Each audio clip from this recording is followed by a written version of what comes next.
hindi tuloy yung kasal.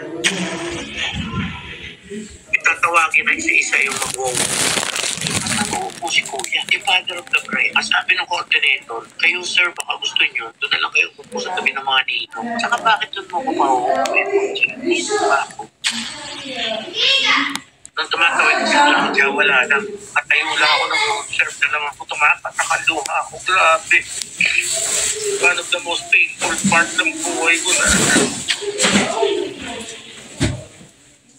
Namalikad ako kasi ayoko makita natin. Naumiyak ako. Gurgular kasi ito sobra.